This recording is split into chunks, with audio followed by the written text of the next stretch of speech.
Bonjour à tous. Alors aujourd'hui nous sommes le week-end pascal 2020. Vous voyez, c'est le printemps, là il y a les cerisiers qui sont en fleurs, les pissenlits, c'est super beau, il y a du jaune. Le jaune c'est super. Alors je me présente d'abord, je suis berger. Je possède des milliers et des milliers de moutons qui m'obéissent au doigt et à l'œil, et aussi à la baguette. Mon rôle de bon pasteur est de les protéger avec amour. Donc je les nourris bien, j'en prends soin. Un mouton, parce que je sais qu'un mouton bien élevé, élevé avec amour, eh bien c'est l'assurance d'obtenir une laine soyeuse, de qualité, et une viande fondante d'un goût incomparable. Ça c'est certain, moi j'aime mes moutons. Alors pourquoi mes moutons sont heureux, mais vraiment heureux quand je les tonds? Pourquoi est-ce qu'ils ne réagissent pas? Pourquoi est-ce qu'ils ne réagissent pas quand je les vaccine, quand je les sacrifie sur l'autel de la gastronomie? Il y a un mystère, il y a un mystère. Surtout quand on sait que moi, je suis qu'un petit bonhomme fragile, qui ne ferait pas le poids face à un mouton en colère. Un seul mouton en colère, un seul bélier peut me tuer d'un seul coup. Eh bien le secret, le voici.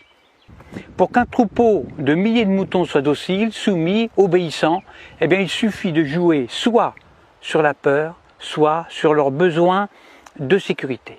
Exemple, quand j'ai besoin de les tondre, ou de les vacciner, ou de les confiner, ou même de les mener à l'abattoir, eh bien je leur crie « Attention, voilà un loup !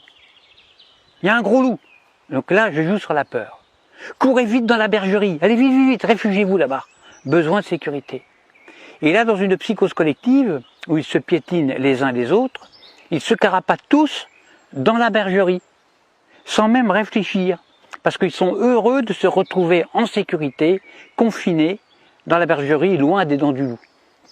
La peur court-circuite la réflexion. Elle fait exploser leurs neurones. Alors déjà, qu'un mouton, il n'y en a pas beaucoup.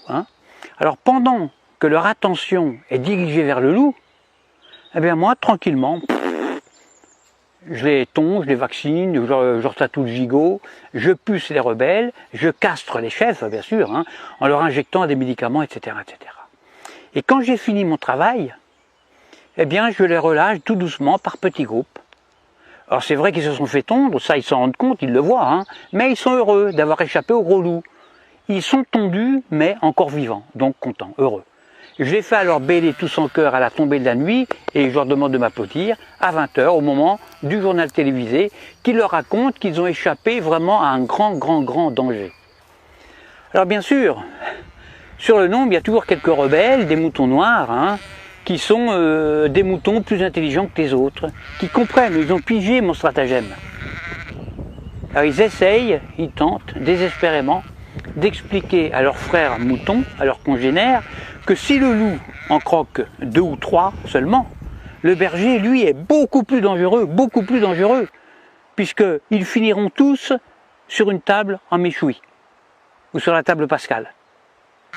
Alors il faut les gérer, ces moutons noirs, qui ne veulent pas rentrer dans la bergerie, parce que ce sont des rebelles, ce sont des esprits libres. Alors à ceux-là, soit je leur montre mon bâton, soit je les fais mordre par mon chien. Or le mieux c'est d'égorger un seul mouton noir devant les autres. Alors ça, c'est super efficace ça. Pour un seul de sacrifié, j'en terrorise des milliers qui deviennent, mais alors doux comme des agneaux. J'en tue un et j'en soumets des milliers. C'est comme ça qu'on étouffe la moindre velléité de révolte. Alors il y a de nombreux hommes politiques qui viennent me demander de les coacher. Alors que moi je ne suis qu'un simple berger, je suis qu'un pauvre berger. Mais s'ils me le demandent, c'est justement parce qu'on peut utiliser ces méthodes, les méthodes de berger, chez des humains. En effet, la différence entre le comportement des moutons et celui des humains, eh bien c'est que justement il n'y a aucune différence. C'est ça le secret. Le secret est là, il n'est pas ailleurs. Donc, quand on veut faire passer une loi impopulaire, qui ne fait pas plaisir, eh bien on le fait pendant que la population a peur. Par exemple, on parle de crise climatique, de crise de la dette, de crise financière, de tempête, de canicule, de terrorisme, de crise sanitaire, etc., etc. À cause du coronavirus, là on joue avec la peur, eh bien on a réussi à confiner non pas des milliers de moutons, mais des milliards d'humains sur toute la planète, sur toute la Terre. Des humains, confinés comme des animaux. Des humains déshumanisés. Et le pire, le plus révoltant, le plus dramatique, c'est que les chefs rebelles ferment leur gueule. Les grands chefs, ils acceptent aussi leur confinement. Alors la seule solution pour s'évader de ce piège machiavélique sera un réveil collectif. Alors moi personnellement, je ne perds plus mon temps à essayer d'éclairer les blaireaux. Ça ne sert à rien, ça ne sert strictement à rien. Parce que quand j'explique la stratégie dont sont victimes les moutons, soit le mouton est déjà éveillé, alors dans ce cas-là, toutes mes explications sont vraiment inutiles, ou alors je tombe sur un mouton con. Et si c'est un mouton con, il ne comprendra rien à ce que je lui raconte. Parce que justement, c'est un mouton con. Alors il faut faire attention parce que le mouton con, lui, il n'est pas fautif. Il est con, c'est tout, c'est pas sa faute. Alors à bientôt pour une prochaine vidéo. Pensez à vous abonner, à diffuser la vidéo parce que je me présente aux prochaines élections présidentielles et puis j'ai besoin de beaucoup d'électeurs. Et je dis, vive moi, votre futur président dictateur. Faites le bon choix, votez pour moi. À bientôt.